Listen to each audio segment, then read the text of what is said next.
Minute খানেকে ঝড়ে তছনছ হলো হরিণঘাটায় সাইক্লোন, ব্যাপক ক্ষয়ক্ষতি নারায়ণপুরে। জানা যায় ভেঙে পড়েছে 10 থেকে 12টি বাড়ি, এক জায়গা থেকে অন্যত্র উড়ে গিয়েছে টিনের চাল, চাষের জমিতেও ব্যাপক ক্ষতি হয়েছে। প্রতিনিধি সুবীর দাস সরাসরি আমাদের সঙ্গে রয়েছেন। সুবীর, সকালেও তুমি ছবি তুলে ধরেছিলে এই মুহূর্তে যেখানে লন্ডভন্ড পরিস্থিতি, বৃষ্টি হচ্ছিল, এখন কি অবস্থা?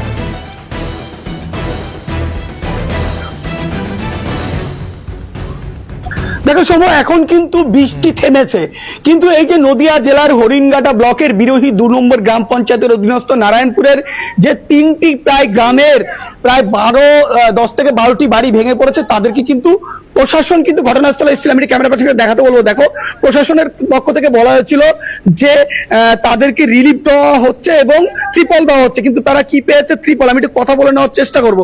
ত্রিপলে দিয়েছে, আর কোনো কিছুই দিইনি। ত্রিপলই দিয়েছে না, আর কিছু দিইনি। উনি বলছে পরে চাল দিব, পরে চাল দেবে। হ্যাঁ, আর কি দেবে বলেছে? হ্যাঁ, দেবে বলেছে। কি নাম আপনার? প্রহ্লাদ দাস। কোনটা বাড়ি? এই বাড়িটাই ক্ষতি হয়েছে। হ্যাঁ। কি নাম আপনার? শ্যামল দাস। কি বলেছে আপনাদের? আমার কিছু বলিনি। কি বলেনি? শুধু ত্রিপল দিয়েছে। হ্যাঁ, দেখো, ত্রিপল শুধু দিয়েছে, আর কিন্তু যে রিলিফ দেওয়ার কথা হয়তো পরে দেবে বলেছে। কিন্তু প্রশাসনের লোকজন এসেছিল, ঘটনাস্থল দেখে গেছে, ঘুরে গেছে। আমি একটু কথা বলে নেবো। এই যে ক্ষতি হলো ঝড়ে, প্রশাসনের লোক আসলে কি বললো? এখন একটা করে ত্রিপল দিয়েছে আর বলেছে পরে, কিন্তু এখনই তো মানুষ থাকতে পারছি না, কিছু করতে পারছি না, পরে নিয়ে কি করবে? এখন কোনো ব্যবস্থা করতে বলছি, ওইটা তো শুনছে না। ঝড় তো হচ্ছে ভোরে, ঝড় ভোর 5টায়, তারপরে প্রচন্ড বৃষ্টি, কুলকুলিয়া সব তো ভিজে গেছে, আসবাবপত্র বিছনাপত্র সবই ভিজে গেছে, এখন থাকার অবস্থাই নেই। সব প্রশাসনের লোকজন এসেছিল, ওই যে এসে নিয়ে গিয়ে ত্রিপল আর কি দিয়েছে। চাইছি না আমরা মানে থাকার একটা কোনো ব্যবস্থা তো করে দেবে, ত্রিপল দিয়ে কি থাকা হয়ে যায়? না, ওই যে পরে দেবে। জ্যোৎস্না দাস। সময় আমি বৃষ্টির সময় দেখাতে পারিনি, একটু দেখানোর চেষ্টা করবো তোমাকে।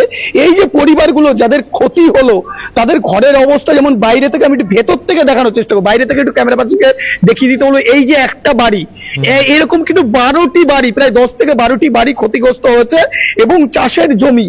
আমি এবার ধীরে ধীরে একটু ভেতরে দেখানোর চেষ্টা করবো, তখন বৃষ্টির জন্য আমি দেখাতে পারিনি। এখন কিন্তু দেখানোর চেষ্টা করব যে দেখো কি অবস্থা। এই যে আসবাবপত্র বিছানা এখানে ঢেকে রাখা হয়েছে কালো ত্রিপল দিয়ে।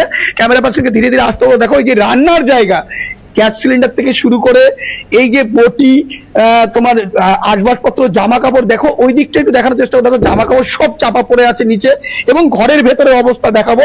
দেখো, ঘরের ওপরে কিন্তু চাল নেই, একদম চাল উড়ে গেছে রীতিমতো। ঠাকুরের সিংহাসন পর্যন্ত জলের এই দেখাতে বলো। দেখো, জল থই থই করছে। ঠাকুরের যে সমস্ত বাজনা দিয়ে আমরা শঙ্খ বা ঘন্টা দিয়ে পুজো দিই, সেই সমস্ত জিনিসপত্র, এই দেখো শোকেসটার অবস্থা দেখাতে বলো, পুরো ভিজে গেছে।